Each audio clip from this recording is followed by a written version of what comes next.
Darren Ravel with Collect TV here with Jason Masherah of Upper Deck, the president of Upper Deck, who this week on LinkedIn had a post and it went kind of viral as it can in this business. And let me just read you some of it.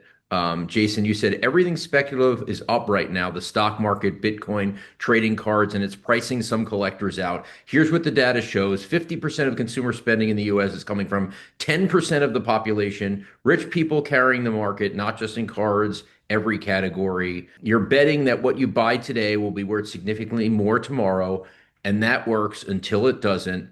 Sports cards has this speculation built in. You're not saying the sky is falling. You're saying you need to be honest about what's happening. So, first of all, I'm going to ask you, were you surprised at how viral this went? Very, very much so. I'm not saying anything that isn't fact, essentially. I mean, everything speculative is skyrocketing. So, why do you think that people in the hobby felt the need to react to put it out? What do you think it was? Is it that the hobby doesn't often talk about this stuff, that it's taboo, that we just keep going? What do you think it was that really touched a nerve? Yeah, I think people feel like they're either on one side or the other. I think so much of what's going on in society is very polarizing at this point. So I think there are a vast majority of people who feel like they can't afford a box of cards. Let me make it clear, like Upper Deck has a ton of affordable options. It's largely a lot of the other sports that people I think feel priced out of. But I also think there are people that are taking advantage of the speculative nature of the industry right now and making a lot of money. So they don't want anybody criticizing that. Are you worried about a particular segment of the population, maybe the young people who haven't gone through a cycle? Obviously, anyone who loves the hobby wants to protect those people because you don't want them to say, I'm never coming back again. Well, look, I think it's hard, and this industry in particular is very hard because there is a high end to the market. That high end will always be there.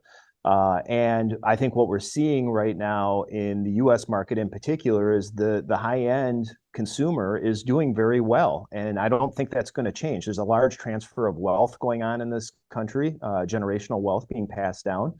I think what is tough is that our market is very aspirational. And the new collectors and the novice collectors and the everyday collectors always want the best, but in many cases they can't afford those cards. And they see, especially with social media, those cards being put out there, those sets being put out there on a regular basis, and they get disappointed that they can't get it. I think what I'm most concerned about is the speculation where you see these hype trains, especially on social media, of certain players you need to invest in now, certain cards you need to invest in now. And what we've seen since the beginning of time in this industry is that the market moves. It can move up, it can move down, but when it moves down, sometimes people get burned and they don't come back. And that's always the most concerning when it gets into these market cycles, for sure. Some of it to me seems to be the dopamine that has been injected into this society, right? I have twin sons. They mostly collect upper deck hockey, and I'll buy them a box, and they are turned on for anything that is in gold foil and numbered. And one of my sons stands by the garbage can and he throws out any base card. Doesn't matter if he likes the player or not. So I feel like our society is on tilt. We are maybe in this degenerate economy, sorry. And it's just, I feel like if it's not Bitcoin, it's gambling. If it's not gambling, it's breaking. If it's not breaking, it's opening up packs. And there is this bar that is set that might be unrealistic. Well, how do you Yeah, feel about that? I think you hit the nail on the head. I think I heard a term the other day called the new gambling economy, right? And we're seeing this with sports gambling. We're seeing this with predictive markets are the new hot thing. We're Bitcoin seeing goes this. 24/7. Bitcoin again is speculative, and people are making bets. You can trade options and futures on Bitcoin. There is now this built-in societal gambling economy that is very common here, and people are kind of looking for that dopamine hit. And look, we're in I would say a very much a bull run market all the way through. And again, people are able to make money, whether it's on Bitcoin or stocks. I mean, if you look at stocks right now, the PE ratios are almost at all-time highs. Right. So people are overvaluing stocks in many cases. Same thing is happening in collectibles. So it all works until the market shifts. And again, that's where you get concerned on whether you lose collectors because they lose at some point. The biggest criticism I heard of this is, well, Jason's at Upper Deck. He knows he's pricing things right, but it's also hockey and he has to price things right versus, the NBA and MLB, NFL, they're a little bit hotter right now. You have a bigger mass market. And so it's really just a criticism of his competitors. How do you respond to that? I mean, this has been going on for quite some time. Look, uh, there are definitely some market forces and some things being done to manipulate the prices and raise the prices in the industry. And look, there's litigation over that right now. We'll let the courts decide. I think there are some things that are forcing those prices high. And look, part of it is in some cases the market is naturally going that way, right? So you can't fault certain people on certain products. But there are some things that are natural and there's some things that are artificial. Look, we have products in hockey that get hot. We saw that during the 23-24 hockey season. There were products that got hot and the market adjusted to it. But we weren't intentionally trying to take advantage of the speculation in the market at that point. We were trying to serve the customers, and certain products get hot and certain prices go up. So I think it depends really on what the product is, what the market is, things of that nature. But we've had products that have gotten hot. When we had a lot of the Marvel products got very, very hot, we didn't take advantage of customers or feed into the speculation with those products. There was something that really threw me off recently when someone told me it's manipulated, but manipulation is now cool. Yeah. I was brought up to think that manipulation would then lead to a downturn, right? Because manipulation wasn't real or it was fraudulent. And, there is this case this is kind of like a little bit heady stuff, but there is this case that we're in this manipulative environment where it's all fair game, right? The GameStop and being a MAME stock. I mean, by the way, now they who thought they'd be having 40% of their revenue from PSA, but that and Bitcoin, and it's just everyone putting on a facade, and we are now in this new economy where manipulation is okay and accepted, and if it's not the truth or whatever, it's okay.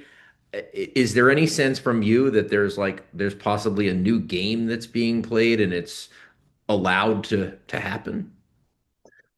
100% the market is being manipulated. And again, I think it's being manipulated across different segments, right? So I can't speak to Bitcoin and cryptocurrency and the stock market and things of that nature. But we see, I would say, shill bidding is at an all-time high.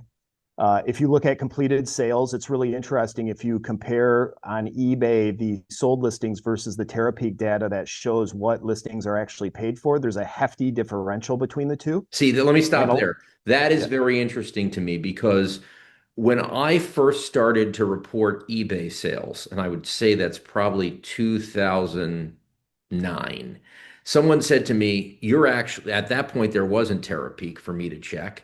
And I just accepted it as fact. And someone said to me, "You're part of the problem because you then become the stepping stone that then the next fraudulent guy goes off of." So you've looked at this and you've seen sales go.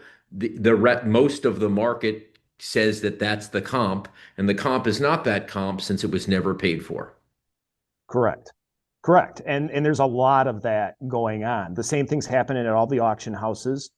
I think they've done a good job of not speaking to it, that there are a large number of auctions that go unpaid.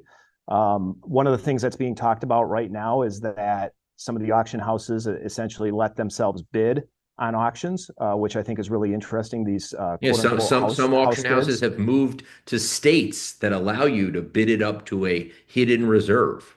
Right. Which again is manipulating the market data. We have quote unquote private sales that happen that make markets as well, where essentially the market has no idea if that's a legitimate transaction or not. It's just reported as a private sale. There is a ton of manipulation going on, and again, that's what worries me when you talk about consumers getting hurt eventually. uh, the amount of manipulation that's going on across the market is pretty hefty. I mean, we've heard reports too where if people change their prices on new product, that they're getting calls from different manufacturers to adjust that pricing back up and make sure that it stays at a certain level. Or they don't get that So product again. correct. So I mean, the amount of manipulation is I think rampant through the industry right now. And you're right, it's happening across a lot of different platforms and segments, even beyond collectibles. So where do we go from here? How do we find the true prices? How do we help do enough people want to know the truth? What's the next? How do we further this beyond Jason Masherah's LinkedIn post that people then have gone viral? How do we get further now? Well, at the end of the day, the only way to fix things is for people to vote with their wallet. And I think a lot of people know what's going on. I think they understand what's going on, but they feel like they have no alternative. If they want to collect a certain thing, they're just kind of stuck. And right now, I don't see with where we're at that law enforcement is getting involved in issues like these. I don't see that the Department of Justice or Yeah, the there FTC is is no getting regulation. Do involved. you think there needs to Right. be regulation? Do you think breaking needs to be regulated as some sort of game that's beyond what was opening packs before? Is regulation the fastest and most effective way?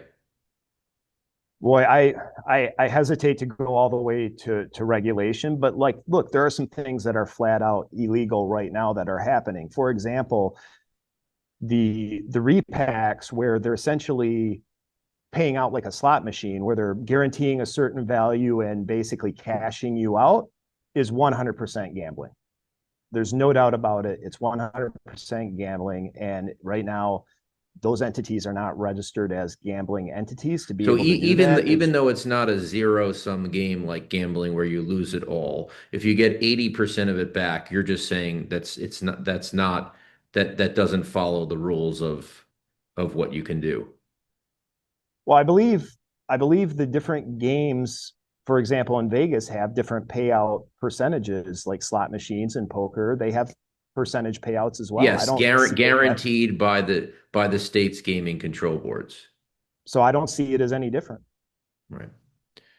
Uh, yeah, it's a very interesting time. It is certainly a very interesting time. I don't know where we're gonna go, but you certainly got a lot of attention and there's a lot of talk. My final question is, you talked about the high end.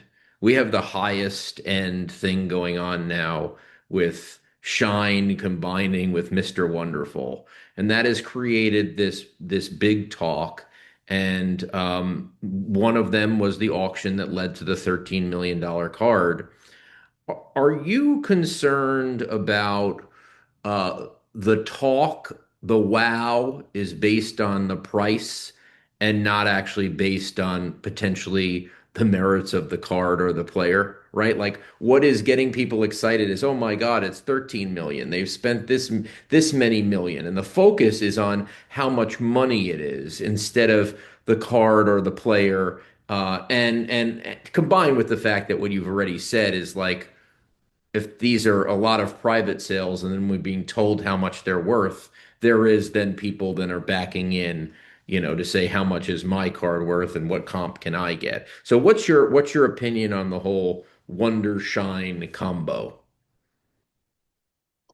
Well, look, I think there's two different sides to this whole thing. I think when you're talking about historical cards, those are always going to be attached to record sales and they go up over time. That's just the way the market works. If you're talking about the Honest Wagner, um, that goes for a record amount every so often and it has a story and it has historical value. And these are I upper deck, think the ones that these are upper deck cards, by the way, right, right? the Kobe Michael Jordan one of one, like there will never be another one. It's a very unique card. It serves a historical place in the hobby. I think that absolutely a lot of people told that story, understood why that card is super valuable, and I think it deserved every penny of what it got.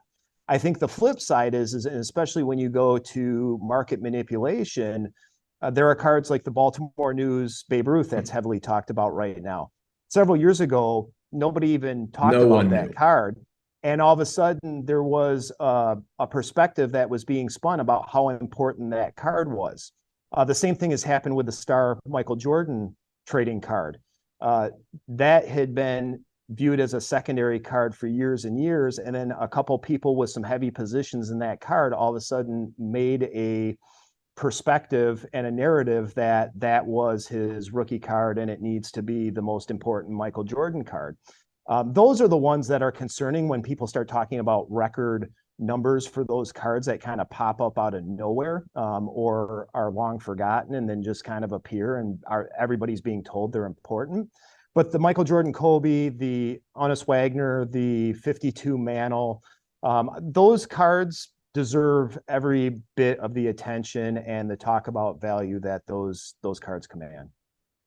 Jason Masherah, president of Upper Deck, thanks for your putting out what you did. And I think it's probably going to be better in the hobby in the long term if people accept some of those tenets.